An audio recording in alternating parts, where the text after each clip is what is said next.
Colombia is ranked third in the world in biodiversity.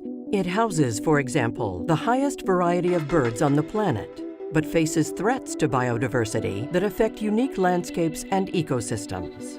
These include migration, deforestation, extensive cattle ranching, unlicensed mining operations, and until recently, armed conflict and cultivation of illegal crops.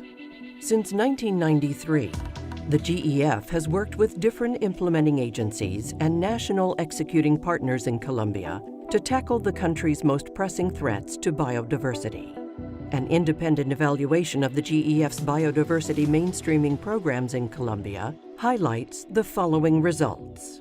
The evaluation found that the GEF's projects have taken successful steps towards mainstreaming biodiversity, even when most are still ongoing.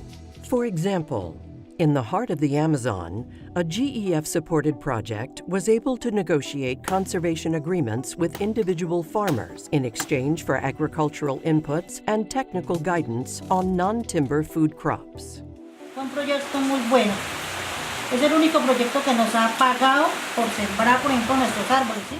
In the region of Chocó, the GEF worked with grassroots organizations to curb land degradation and water contamination resulting from unlicensed gold mining by improving landscape management, biodiversity protection, vigilance of illegal mining, and policy action.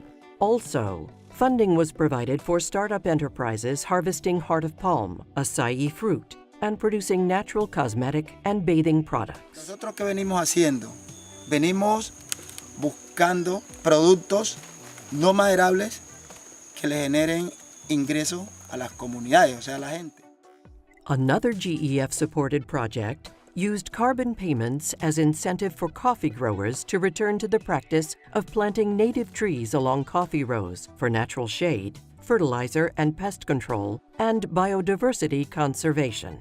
The evaluation found positive results for both coffee growers and the environment. Uno ve los resultados, el café de más calidad, se aplica un poco de menos abono químico porque estamos incorporando buena vegetación y la idea era hacer unos corredores, como pueden ver aquí al frente, que conectan con el Parque Nacional Tatamá.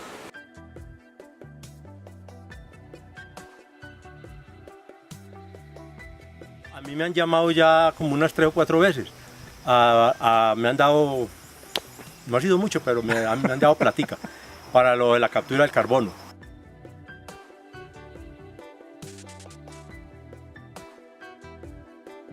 A similar GEF-supported initiative lets cattle ranchers in the eastern savannas of Colombia collect carbon payments when they successfully adopt sustainable ranching practices that mitigate deforestation, such as live fencing, planting native trees, and rotating cattle between grazing areas.